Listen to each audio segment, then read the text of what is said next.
Hello दोस्तों, आप सबका स्वागत है आज की क्लास में। आज हम बात कर रहे हैं the next theorem that prove that S n is a not solvable for n is greater than 4। इससे पहले हमने प्रूव किया था, लास्ट थ्योरम थी जो हमारी, उसमें हमने प्रूव किया था that S n is a solvable group always if n is less than equal to 4। यानी कि जब तक n less than equal to 4 रहेगा तो हमारे लिए जो एस एन है वो हमेशा एक सॉल्वेबल ग्रुप होगा। But now we have to prove that S n is not a solvable group for n is greater than 4। अगर एन 4 से बड़ा होगा तो एस एन सॉल्वेबल नहीं होगा। तो क्यों नहीं होगा उसके ऊपर आज हम डिस्कस करेंगे। तो let's start today's lecture guys.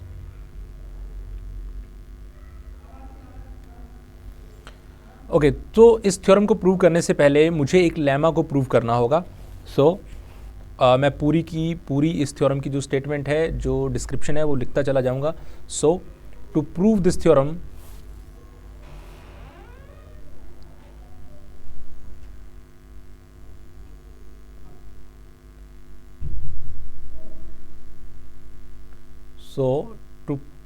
Theorem we shall first prove the following lemma. We shall first prove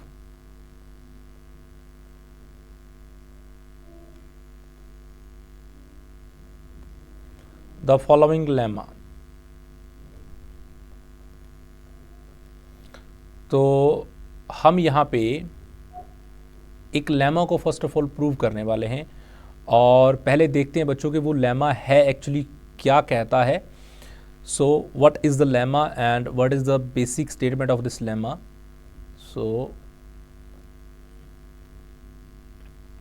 because इसका मेन प्रूफ शुरू करने से पहले मुझे इस लेमा को प्रूव करना होगा।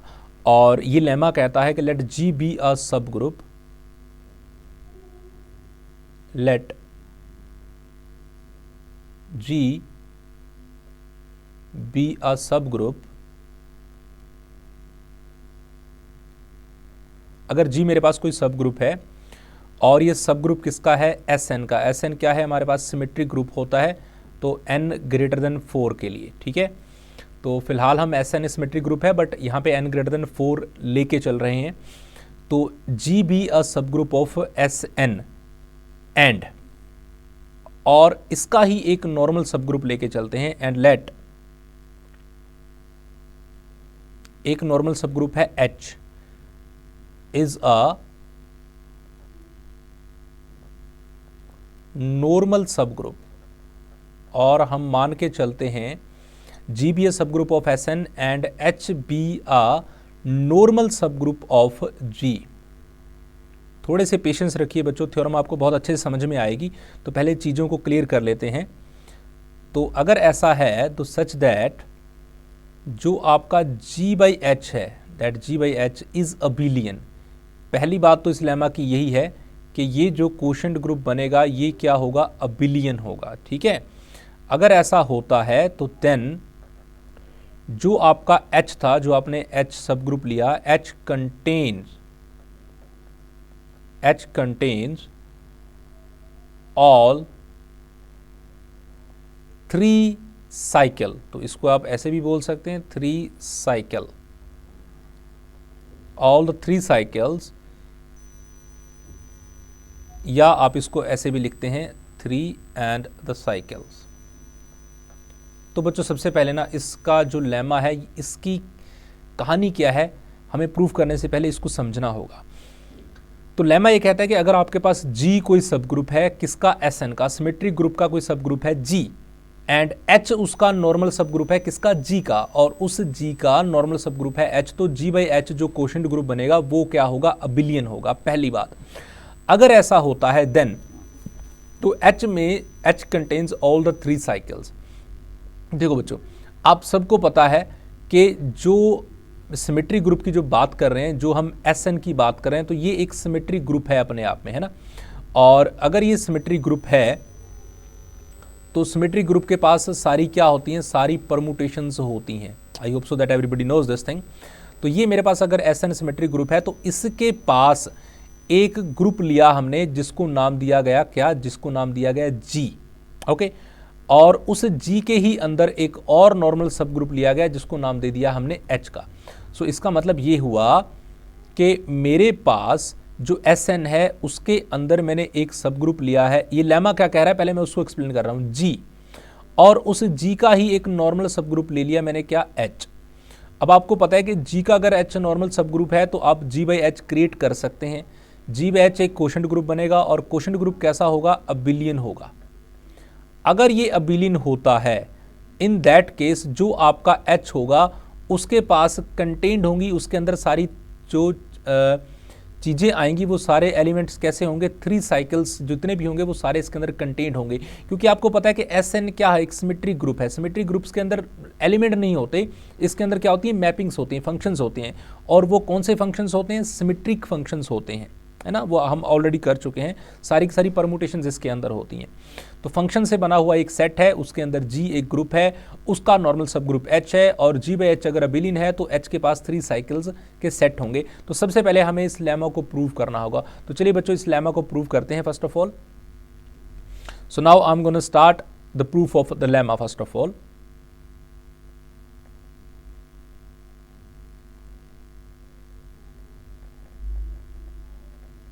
Proof of lemma.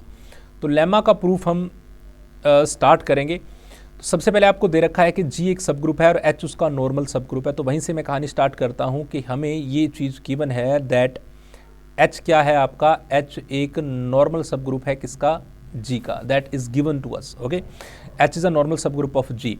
अगर ये नॉर्मल सब ग्रुप है बच्चों तो डेफिनेटली जी बाई एच एक क्वोशंट ग्रुप बनेगा। तो आई कैन राइट आउट कि एक जो क्वोशंट ग्रुप होगा that is a quotient group, वो कौन होगा, जी बाई एच। कोई परेशानी नहीं है। और ये अबिलियन भी होगा और इज डिफाइंड। अबिलियन नहीं होगा तो कम से कम इसको डिफाइंड तो कर ही सकते हैं ना, कि अगर नॉर्मल सब ग्रुप हो तो उससे हम क्वोशंट ग्रुप तो बना ही सकते हैं। तो हमने इसको डिफाइंड कर लिया। अब हम क्या करते हैं, हम एक कैनोनिकल होमोमॉर्फिज्म डिफाइन करते हैं। तो कंसीडर,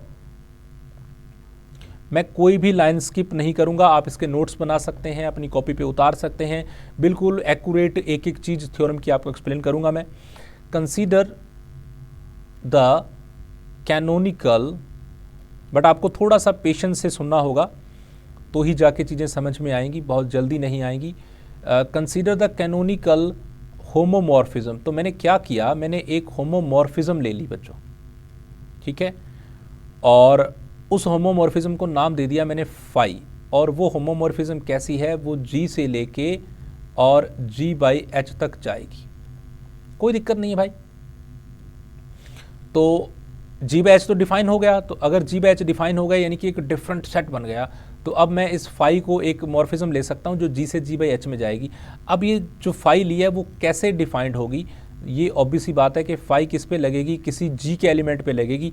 जी का एलिमेंट कुछ ले लेते हैं, मान लो स्मॉल जी ले लिया मैंने, तो स्मॉल जी पे लगेगी। और जी बाई एच में आप सबको पता है एलिमेंट कैसे होते हैं, स्मॉल जी इंटू कैपिटल एच, है ना, ऐसे ही हो गई।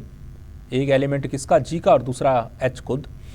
For all g belongs to, हम सभी जी के लिए ये बात बोल देते हैं, for all g belongs to capital G. Okay, अब जो फाई है जो आपकी जी से जी बाई एच तक जा रही है, ऑब्वियस सी बात है जब हमने फाई को डिफाइन किया है, वी नो दैट, क्या ये फाई ऑन टू होगी, ऑब्वियस सी बात होगी बच्चों, क्योंकि ये सेट भी एग्जिस्ट करता है, ये सेट भी एग्जिस्ट करता है। तो ये अगर है तो इससे पीछे ये तो ऑब्वियस सी बात है ना, अगर जी नहीं होगा तो जी बाई एच कैसे होगा। तो अगर ऐसी मैपिंग हम जब भी कोई ट्रांसफर ड्राइव्ड करते हैं तो हम उसको कैनोनिकल होमोमॉर्फिज्म बोल रहे हैं, तो डेफिनेटली वो 1 1 भी है और ऑन टू भी है। सो वी नो दैट कि फाई मेरे पास क्या है, फाई एक ऑन टू ट्रांसफॉर्मेशन है, phi is onto. And अगर फाई ऑन टू है तो अगर मैं कर्नल फाई की बात करूं तो वो डेफिनेटली किसके बराबर होगा, एच के बराबर होगा। Am I right here? यहाँ कुछ बच्चों को थोड़ी सी कन्फ्यूजन हो सकती है, तो मैं आपकी कन्फ्यूजन क्लियर कर देता हूँ। पर ये थोड़ा सा टाइम टेकिंग लगेगा, जो बच्चों को कंसेप्ट क्लियर हो रहा है और उनको थोड़ा लगेगा कि सर ये हमें आ गया है, थोड़ा जल्दी से आगे चलें। बट फिर भी मैं ट्राई करता हूँ कि किसी भी बच्चे का कोई भी कंसेप्ट जो है ना, कोई भी चीज़ मिस नहीं होनी चाहिए। So that's why I am trying. तो अब देखो बच्चों क्या हुआ, ये मेरे पास क्या है, जी है, और ये मेरे पास क्या है, G/H है। ओके, और यहाँ से यहाँ तक हमने क्या डिफाइन कर दिया, फाई डिफाइन कर दी। आपको पता है कि ये इसी G के अंदर एक और मेरे पास सेट है, और वो कौन सा है, H वाला, और इस G के अंदर H भी तो पड़ा हुआ है। अब फाई हमने लगाया, और फाई कहाँ से, G से लेके G/H तक गया। अब देखो फाई का अगर मैं कर्नल निकालूं, इस कर्नल ऑफ फाई की बात करूं, तो पता नहीं कहाँ पे होगा, बट कर्नल ऑफ फाई, जब मैं फाई के एलिमेंट्स, फाई जब भी इस पे लगेगा एलिमेंट्स पे, G के एलिमेंट्स पे लगेगा, और जब वो जाके इसके आइडेंटिटी एलिमेंट, और आपको पता है कि इसका ये अगर G/H है तो इसका आइडेंटिटी एलिमेंट कौन होगा, H होगा, क्योंकि ये तब बनेगा जब आप EH लिखेंगे। तो EH का मतलब क्या है, H, तो H इसका आइडेंटिटी एलिमेंट है। यानी कि जब ये सारी मैपिंग ट्रांसफर्ड हो जाएंगी किसके ऊपर, H के ऊपर, तो वो जो एलिमेंट्स के ऊपर ये फाई लगा, वो सारे एलिमेंट्स किसके होंगे, कर्नल के होंगे। और ये तभी पॉसिबल है जब ये H के एलिमेंट्स को लगेगा। ठीक है, अब आप किसी के मन में आ जाए सर H के एलिमेंट पे कैसे लगेगा भाई। अब देखो बच्चों, ये H एलिमेंट है, इधर भी G/H है। मान लो H में कोई H है, तो जब कभी फाई H पे लगा तो वो क्या बनाएगा, ध्यान देना, मेरी बात सुनना ध्यान से। फाई को अगर मैं H पे लगाऊंगा तो वो क्या बनाएगा, small h into capital H। यही ऐसे ही खुलता है ना, ये फाई ऐसे ही खुलेगा ना, तो phi H small h into H। अब ये स्मॉल h एलिमेंट किसका है, आप कहोगे सर कैपिटल H का। तो कैपिटल H के एलिमेंट के साथ एलिमेंट को लिखना बहुत बड़ा पाप है ग्रुप के अंदर या अलजेब्रा के अंदर। तो हम क्या लिखेंगे, हम इसको कैपिटल H ही तो लिखेंगे। तो इसका मतलब फाई H क्या हो गया, कैपिटल H। इसी तरीके आप इस कैपिटल H के किसी भी एलिमेंट पे फाई लगाओगे तो वो कैपिटल H ही आएगा। और कैपिटल H का मतलब आइडेंटिटी, इसका मतलब ये जितने भी H के एलिमेंट हैं वो सारे कहाँ मैप्ड होंगे, आइडेंटिटी पे। इसका मतलब ये जो सेट हो गया, ये H जो सेट हो गया, वो कर्नल फाई नहीं बन गया। इसलिए मैंने लिखा कि कर्नल फाई किसके बराबर है, H के बराबर है। ओके, लॉजिक क्लियर यहाँ तक। तो kernel phi is equal to what, kernel phi is equal to H। अब हम क्या काम करते हैं, नाउ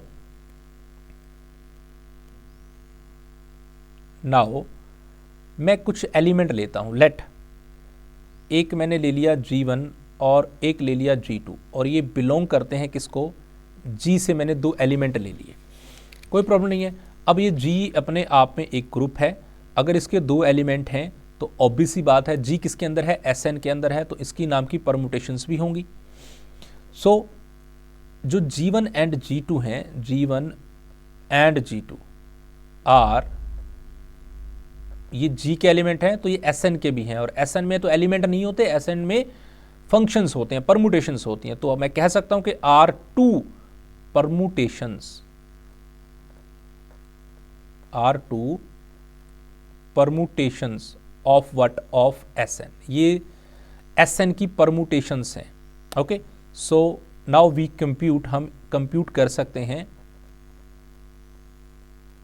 इसको कि मैं फाई लगा दूं इन सभी परमुटेशंस पे, लाइक G1 का इन्वर्स एंड G2 का इन्वर्स, फिर G1 और फिर G2। ये कॉमा नहीं है बीच में, सभी आपस में मल्टीप्लाई हैं, क्योंकि होमोमॉर्फिज्म का कंसेप्ट यहाँ मैं यूज़ कर रहा हूँ।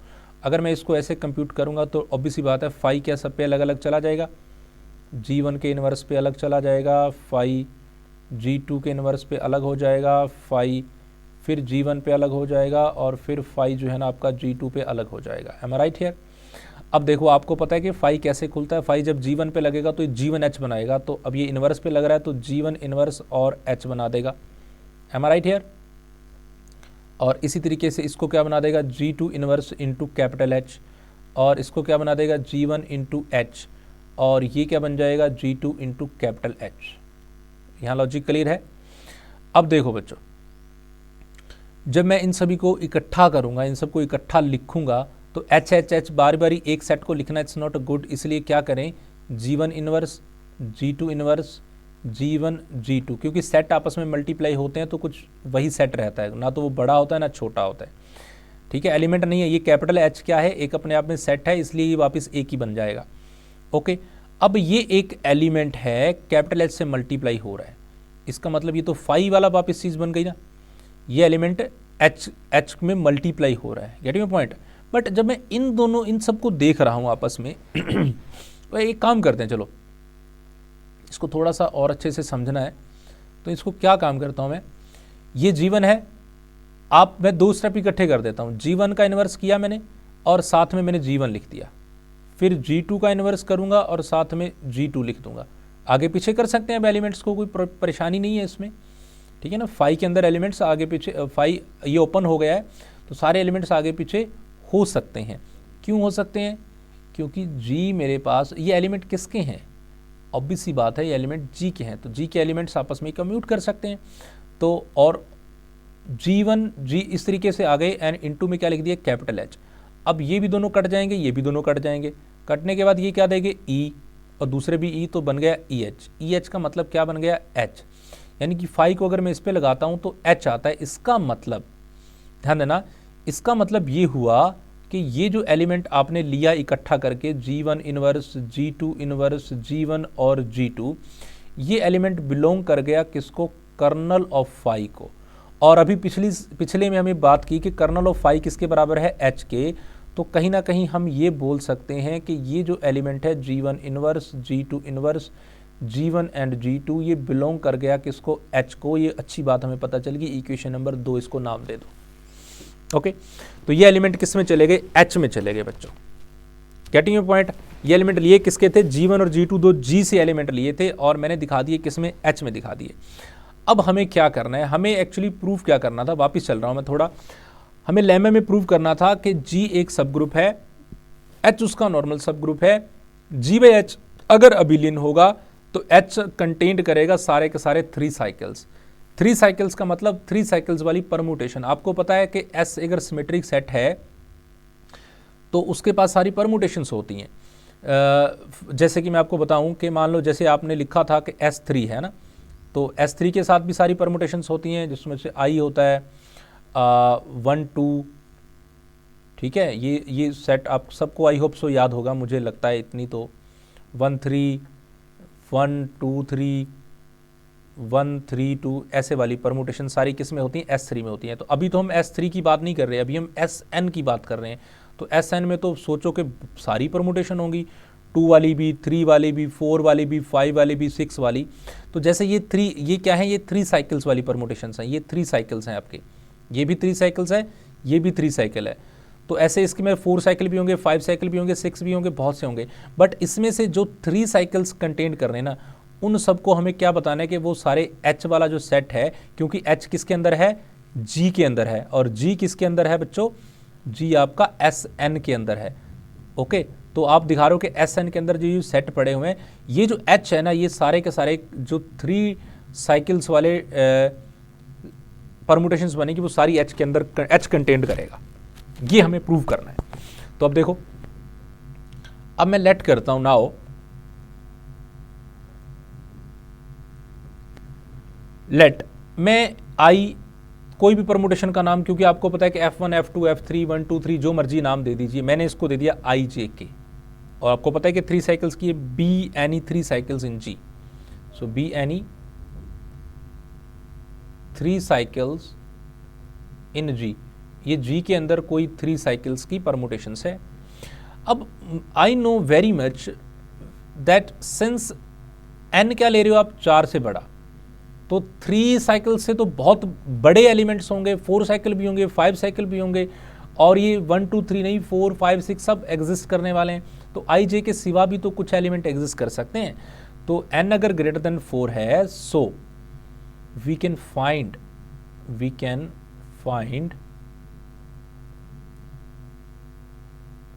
सम L एंड M। तो हम कोई L एंड M और फाइंड आउट कर सकते हैं which are not in the set, which are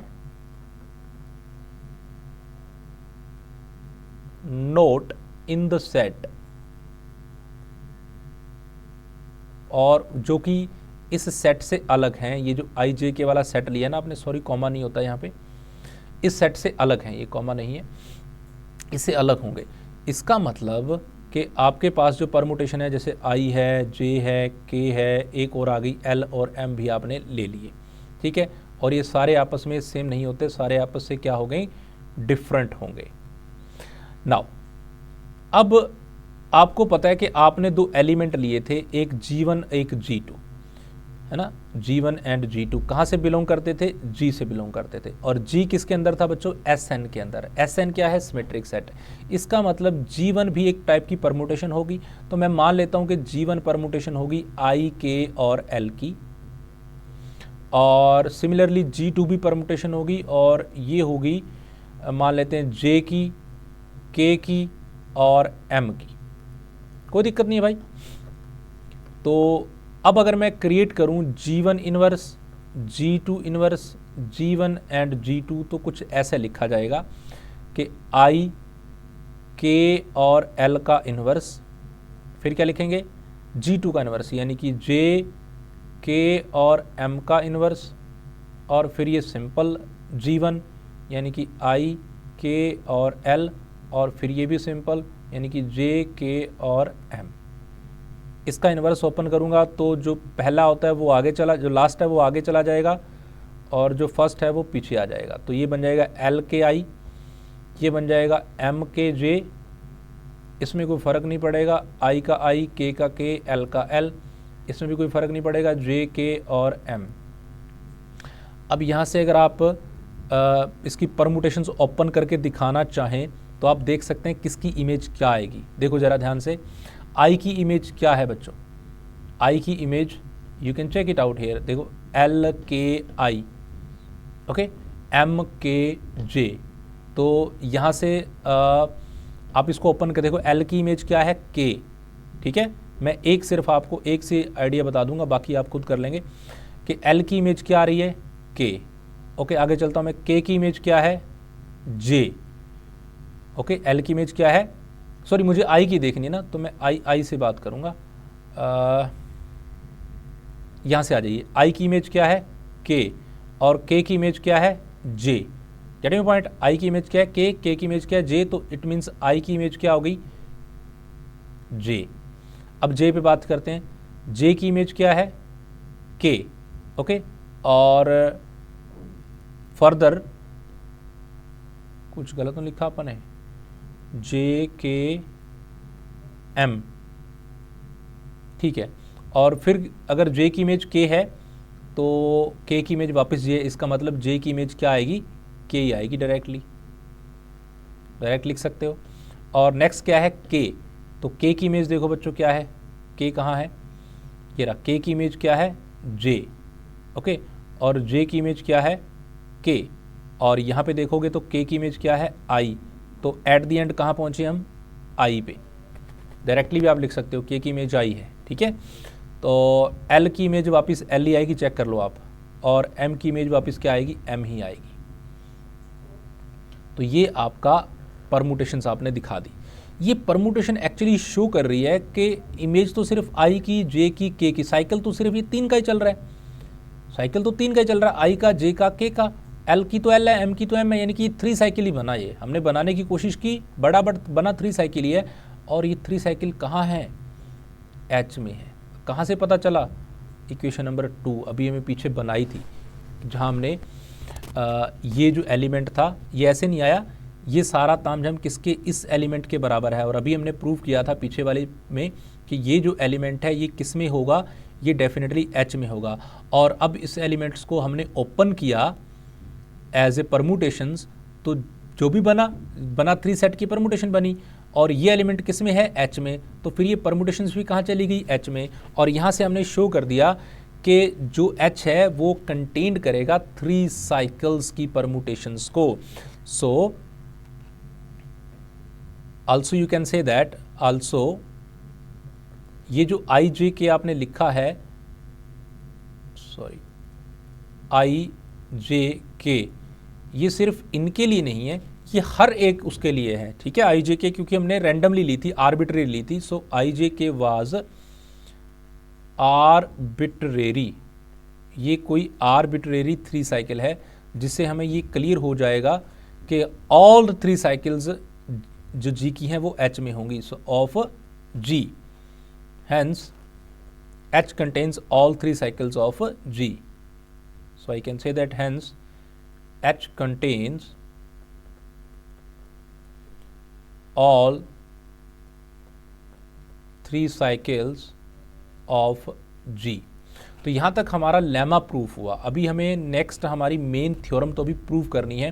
तो यहाँ से हम लिखेंगे मेन थ्योरम का प्रूफ। ओके, मेन थ्योरम हमें एक्चुअली क्या प्रूव करनी है कि जो हमारा Sn है वो सोल्यूबल नहीं होगा n इज ग्रेटर देन 4 के लिए। Okay, so to prove Sn for n is greater than 4 is not solvable, is not solvable, ये प्रूव करना है। तो इसको प्रूव करने के लिए हम क्या करते हैं, हम ना लेट कर लेते हैं कि थोड़ा अपनी मर्जी से कि मान लो ये सॉल्वेबल है। लेट कर लिया मैंने कि जो Sn है और n ग्रेटर देन 4 के लिए ये सॉल्वेबल है। हम थोड़ा कॉन्ट्राडिक्शन से प्रूव करेंगे, इसको मान के चलते हैं कि ये सॉल्वेबल है। अब भाई सॉल्वेबल है तो सॉल्वेबल सीरीज होगी, so it has a solvable series, so it has a solvable series. कोई भी अगर ग्रुप सॉल्वेबल है तो उसके पास तो सॉल्वेबल सीरीज होगी। अब कोई सॉल्वेबल सीरीज होगी तो माननी पड़ेगी हमें, कुछ ऐसी हो सकती है, क्योंकि हम बात कर किसकी कर रहे हैं, Sn की। तो अगर सॉल्वेबल सीरीज होगी तो Sn से शुरू होगी, कुछ ऐसी हो सकती है भाई G0 इसमें कंटेंट करेगा, G1 इसमें कंटेंट करेगा, G2, कोई भी सीरीज़ होगी ना तो हमें माननी पड़ेगी। कोई तो मैं एक सीरीज़ मान के चल रहा हूँ कि भाई अगर ये सॉल्वेबल है तो डेफिनेटली एक सीरीज़ एग्जिस्ट करेगी कुछ ऐसी, और उस सीरीज़ का आपको पता ही है कि वेयर होता क्या है सीरीज़ में। सॉल्वेबल सीरीज़ अगर है तो जितने भी Gi+1 होते हैं ये सारे अपने से बड़े वाले के नॉर्मल सब ग्रुप होते हैं फॉर ऑल i। और दूसरी बात क्या होती है, जितने भी कोशेंट ग्रुप बनते हैं Gi/Gi+1 वाले, ये सारे क्या होते हैं, अबिलियन होते हैं। ठीक है ना। तो हमने मान लिया कि भाई Sn सॉल्वेबल है। अब अगर सॉल्वेबल है तो सॉल्वेबल सीरीज होगी, सॉल्वेबल सीरीज है तो फिर ये दोनों बातें भी होंगी। अब इस चीज़ को देखते हैं कि Sn is equal to G0 फिर G1, बहुत सारे सब ग्रुप बन गए अंदर अंदर। तो अब हुआ क्या कि जब मैंने Sn इज इक्वल टू क्या लिखा, G0 लिखा, तो इसका मतलब ये क्या बन गया, इज आ सब ग्रुप बन गया। ये एक सब ग्रुप है किसका, Sn का, तभी तो ये सीरीज में आया। और containing all 3 cycles, am I right here? देखो Sn के पास कहीं ना कहीं 3 साइकिल्स तो होंगे ना, 4 साइकिल भी होंगे, 5 साइकिल भी होंगे। तो मैं मान लेता हूं कि अभी सिर्फ फिलहाल इसके पास एक यही सब ग्रुप है और कोई सब ग्रुप ही नहीं है। अब अगर G0 एक सब ग्रुप है और हम प्रूव करके आए हैं कि जब कोई ग्रुप है, जैसे G था, उसका एक नॉर्मल सब ग्रुप था H, और वो सारे क्या कंटेंट करता है, 3 साइकिल कंटेंट करता है। तो मैंने कहा कि भाई ये अगर सब ग्रुप है तो फिर ये भी उस लेमा की वजह से ये 3 साइकिल कंटेंट करता होगा। अब अगर ये 3 साइकिल कंटेंट करता है, इस बात पे ध्यान देना, अगर ये 3 साइकिल कंटेंट करता है एंड आल्सो जो G1 है इससे अगले वाला नॉर्मल सब ग्रुप है किसका, G0 का। और ये बात भी क्लियर है क्योंकि 2 बातें थी वहां पे, वो अबिलियन भी होना चाहिए, G1 इज अबिलियन। तो ये लेमा की जो स्टेटमेंट है तो यही थी ना कि भाई कोई सब ग्रुप हो, उसका कोई नॉर्मल सब ग्रुप हो और एक क्वोशंट ग्रुप हो, वो अबिलियन हो, तो जो सब ग्रुप बनेगा वो क्या करेगा, वो सारे के सारे 3 साइकिल्स कंटेंट करता होगा। Am I right here? So by above lemma, तो अब आप इजीली ये बोल सकते हो कि इसमें सबसे छोटा ग्रुप कौन है, H की जगह पे कौन काम कर रहा है, G1 ना, कि G1 के पास G1 is also containing all 3 cycles, contain करता होगा। Am I right here? अब थोड़ी अगली बात पे करते हैं। अब अगर इसको ऐसे ना देखो, थोड़ा आगे चल के देखते हैं। नाउ G1 क्या है, इज सब ग्रुप ऑफ, अब देखो G1 किसकी जगह पे काम करेगा, G की जगह, subgroup of Sn। Am I right? तो हमने देखा कि भैया G2 ना नॉर्मल सब ग्रुप होगा किसका, G1, ये सीरीज से उठा रहा हूँ मैं। और अगर मैं G1/G2 करूँगा तो ये अबिलियन भी होगा नहीं होगा? तो फिर बाय लेमा आप ये बोलोगे कि जी इस बार जो G2 है ना ये कंटेन करेगा ऑल 3 साइकिल। ओके, तो यानी कि जो सीरीज चल रही है वो सीरीज तो फॉलो कर रहे हैं ना। पहले हमने कहा कि G1 G0 कंटेंट करेगा, फिर आप करोगे G2 कंटेंट करेगा, फिर करोगे G2 कंटेंट करेगा, क्योंकि पूरी सीरीज ही ऐसी है जो दो बातें लेमा की हैं वो ये प्रूव करती है। पहली वो नॉर्मल सब ग्रुप होना चाहिए, दूसरा वो अबिलियन होना चाहिए। ये तो सीरीज का काम है। तो इसका मतलब अब करते करते हमने इसको कंटिन्यू कर लिया। तो अगर मैं इसको कंटिन्यू करूं तो ध्यान दो कि आप कहां पहुंच जाओगे। कंटिन्यूइंग लाइक दिस, तो हम एक कॉन्ट्राडिक्शन पे पहुंच जाएंगे। वी गेट, हमें क्या मिलेगा कि जब मेरे पास GM तक आऊँगा तो GM में देखूंगा कि GM क्या है, एम्प्टी है, खाली है। और यहाँ पे आके फिर मैं यही बोलूँगा कि ये सेट भी क्या करा है, कंटेनिंग ऑल 3 साइकिल्स। अब ये सेट खाली है, हम कह रहे हैं कि 3 साइकिल्स कंटेन कर रहा है, तो ये तो बड़ी गलत बात हो गई, जिसको हम बोलते हैं कि विच इज़ कॉन्ट्राडिक्शन।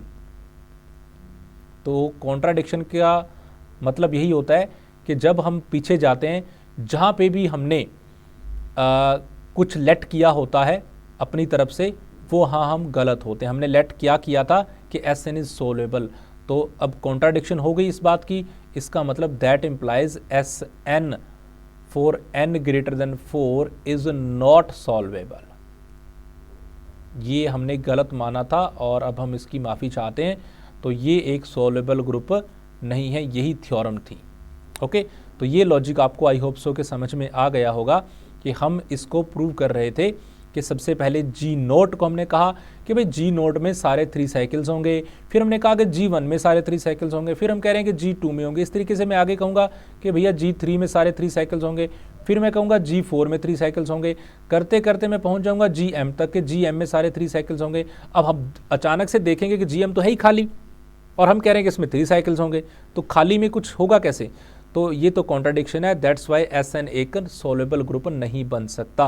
तो ये थी बच्चों थ्योरम जो कि हमें प्रूव करनी थी for Sn is not solvable for n is greater than 4। इस थ्योरम को प्रूव करने के लिए आपको सबसे पहले इस लेमा को प्रूव करना होगा, जो आपको ये बताता है कि अगर Sn का कोई ग्रुप लें, सब ग्रुप लें, और उसका आगे नॉर्मल सब ग्रुप लें, और वो क्वोशंट ग्रुप अबिलियन हो, तो जो नॉर्मल सब ग्रुप आप लेते हैं उसमें सारे 3 साइकिल्स होते हैं।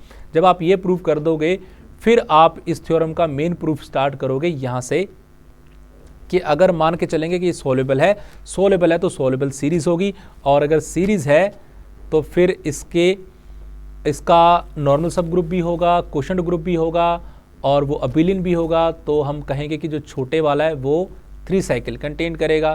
तो जब ऐसे करते चले जाएंगे तो लास्ट पे पता चलेगा कि GM भी 3 साइकिल कंटेन कर रहा है, and which is contradiction. So guys, thank you so much for watching this. Please watch and please subscribe and please share my content if you like. Thank you so much guys.